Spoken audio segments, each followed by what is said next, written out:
This story is true and took place somewhere in the corporate world, Nairobi, Kenya. Names have been changed to protect the guilty. Very guilty indeed. A female bank manager at a Nairobi-based bank branch has recently been fired. But it was no ordinary firing because the story behind it is juicy and unbelievable. We have been reliably informed that the bank manager, let us call her Millie, had an exceptionally big appetite for men in the office and dated quite a number of them. In the end, the man responsible for getting her fired was shockingly enough the manager of a rival bank. We shall call the man Tom. Those close to him described him as a quiet man and without mineno mingi. Sources at the bank are still puzzled about 32-year-old Millie. This is what they say. She did not have anything really special to excite men. She does not have the figure and she does not have the looks. But it seems that the minute a man slept with her, the poor guy would just go crazy. Obviously, I have no idea what she was giving them in the bedroom.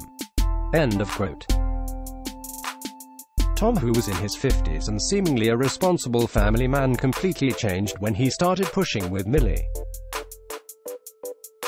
But even as the passionate affair with Tom gathered momentum, Millie was still busy buying shirts.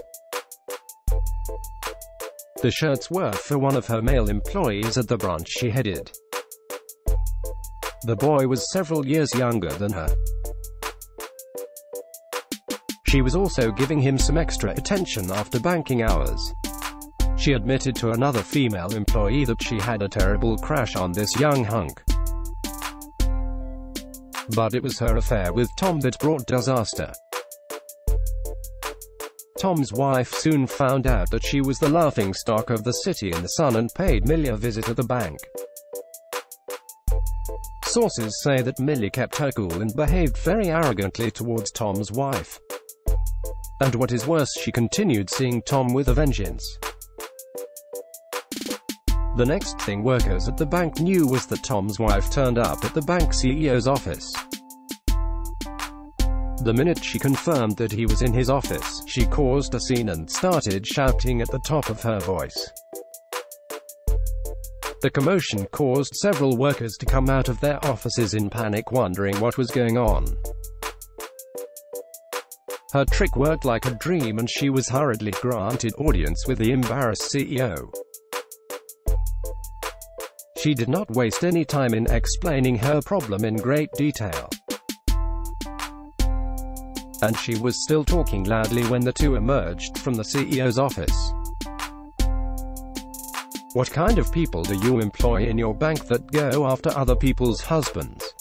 Staff at the bank heard her ask the CEO repeatedly. It is said that the CEO was shocked and had a heavy heart when he learned that the woman was complaining about Millie.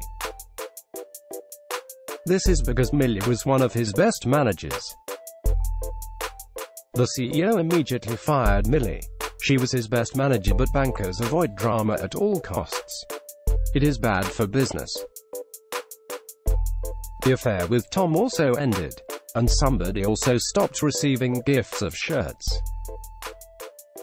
What is the lesson to take away from this true story? The obvious one is never dip your pen into the company ink. Or is it never dip the company pen into your ink in this case? Or maybe it is simply, control your appetite. If you have enjoyed this true Kenyan story, kindly remember to subscribe to this channel.